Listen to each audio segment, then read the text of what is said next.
Hello दोस्तों, स्वागत है आप सभी का डेली फोकस न्यूज़ में। और हम आपके लिए एक और धमाकेदार वीडियो लेकर आए हैं। जी हाँ, अंकुश राजा के सुपर डुपर हिट शादी सॉन्ग देखला इस साली के बाद उनका नया भोजपुरी गाना कुंवारे में गंगा नहिले बानी 2 रिलीज हो गया है। गाना अंकुश राजा और शिल्पी राज ने गाया है, जो कि दर्शकों को बेहद पसंद आ रहा है। जी हाँ, भोजपुरी सिनेमा के सबसे चर्चित म्यूजिकल जोड़ी अंकुश और राजा का नया गाना कुंवारे में गंगा नहिले बानी 2 रिलीज हो गया है और यूट्यूब पर खूब धमाल मचा रहा है। गाने को कुछ ही घंटों में करीब 5 लाख व्यूज मिल चुके हैं।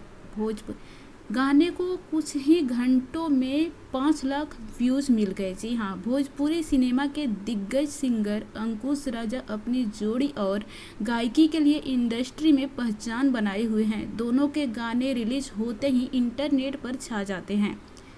आज ही अंकुश राजा का सुपर हिट कुंवारे में गंगा नहिले बानी 2 रिलीज हुआ, जो कि काफ़ी धूम मचा रहा है। हालांकि फ़िलहाल इसका ऑडियो आउट किया गया है और वीडियो भी जल्द ही आने वाला है। गाने को अंकुश राजा और शिल्पी राज ने गाया है और म्यूज़िक आर्या शर्मा ने दिया है। साथ ही इसके लिरिक्स बॉस रामपुरी ने लिखे हैं। गाने को अंकुश राजा के ऑफिशियल यूट्यूब चैनल पर रिलीज किया